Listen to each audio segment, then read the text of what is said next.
आता बातमी काका विरुद्ध पुतण्या संघर्षाची। बारामतीतील माळेगाव साखर कारखान्याच्या निवडणुकीच्या निमित्तानं पवार विरुद्ध पवार असा काका पुतण्यांमधला सामना पुन्हा एकदा रंगणार आहे। त्यात भाजपचं पॅनल हे रिंगणात असल्यानं ही निवडणूक तिरंगी होणार आहे। माळेगाव साखर कारखान्यातली सत्ता अजित पवार टिकवणार का? ही निवडणूक अजितदारांसाठी प्रतिष्ठेची का ठरते, पाहूयात या स्पेशल रिपोर्टच्या माध्यमातून। बारामतीत पुन्हा पवार वर्सेस पवार संघर्ष। माळेगाव साखर कारखाना निवडणुकीमध्ये काका पुतणे पुन्हा आमने सामने।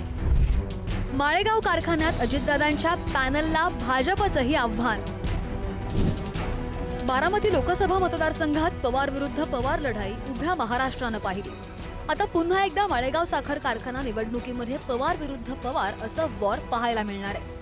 येत्या 22 जूनला माळेगाव सहकारी साखर कारखान्याची पंचवार्षिक निवडणूक होणार आहे। खरं तर इंदापूरच्या श्री छत्रपती पाठोपाठ बारामतीच्या माळेगावचा साखर कारखाना बिनविरोध होईल अशी चर्चा होती। मात्र उपमुख्यमंत्री अजित पवारांना ते शक्य झालं नाही। शेवटी स्वतः अजित पवारच ब वर्ग प्रतिनिधी म्हणून निवडणुकीच्या आखाड्यात उतरले। एवढंच नाही तर 5 वर्ष मीच चेअरमन अशी घोषणा सुद्धा अजितदादांनी जाहीर सभेत केली। काम केलं ना, तुम्हाला मी सांगतो, बापूंचं जसं पॅनल प्रचंड मताने निवडून आलं ना, तसं आपलाही पॅनल निवडून येणार प्रचंड मताने। पण सगळ्यांनी पॅनल टू पॅनल, तुम्ही या 20 लोकांकडे बघू नका, त्याच्याकडे बघा, माझ्याकडे बघून तुम्ही मतदान करा आणि तुमचा चेअरमन देखील मीच होणार।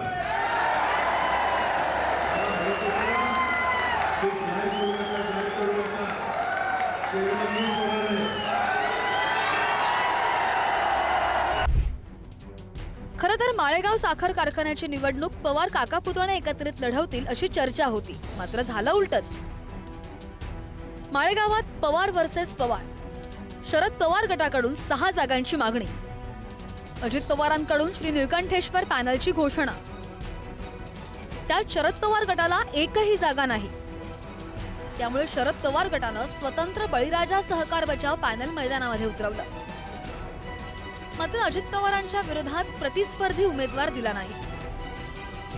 शरद पवार गटाच्या आव्हानामुळे अजित पवारांसाठी ही निवडणूक आणखी चुरशीची ठरली आहे। लोकांबरोबर याचा दृष्टिकोन ठेवला असता तर कदाचित ही वेळ आली नसती। पण ठीक आहे, झालं पण हे दीर्घकालीन आम्ही समजत नाही। हा तात्पुरता या कारखान्याच्या 19,000 सभासदांचा पुरता हा प्रश्न आहे आणि त्याचा निकाल 4 दिवसांनी लागून जाईल। सशक्त लोकशाहीमध्ये प्रत्येकाला कुठलं इलेक्शन लढायचं हा त्यांचा अंतर्गत प्रश्न असतो आणि त्याच्यामुळे अर्थातच जे इलेक्शन ज्याला लढायचं आहे त्याला तो अधिकार। अजित पवार या कारखान्याचे चेअरमन होऊ शकतात का, काय वाटतं? मला असं वाटतं सहकारमधले जे तज्ज्ञ आहेत माझ्यापेक्षा त्यांना विचारला हा प्रश्न जास्त संयुक्तिक नाही। कारण अनेक वर्ष सहकार चळवळीत काम केलेले किंवा प्रशासकीय कामात काम केलेले अनेक तज्ज्ञ लोक महाराष्ट्रात आहेत। मला असं वाटतं त्यांचं मत घेतलं तर जास्त योग्य आहे। हे कमी झालं म्हणून की काय, भाजप पुरस्कृत तिसरा पॅनल सुद्धा निवडणुकीच्या आखाड्यामध्ये उतरलाय।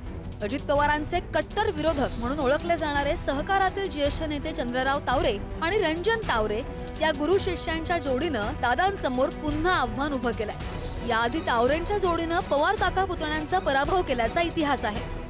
उपमुख्यमंत्री असताना कारखान्याच्या संचालक पदासाठी अजित पवारांनी उमेदवारी अर्ज भरल्यामुळे सगळ्यांनाच आश्चर्याचा धक्का बसला। दादांसाठी ही निवडणूक किती महत्त्वाची आहे हेच त्यावरून स्पष्ट होतं। स्थानिक राजकारणावर पर्यायानं बारामतीवर पकड घट्ट करण्याचा अजितदादांचा हा प्रयत्न दिसतोय। जयकुमार जाधव, पुढारी न्यूज, बारामती।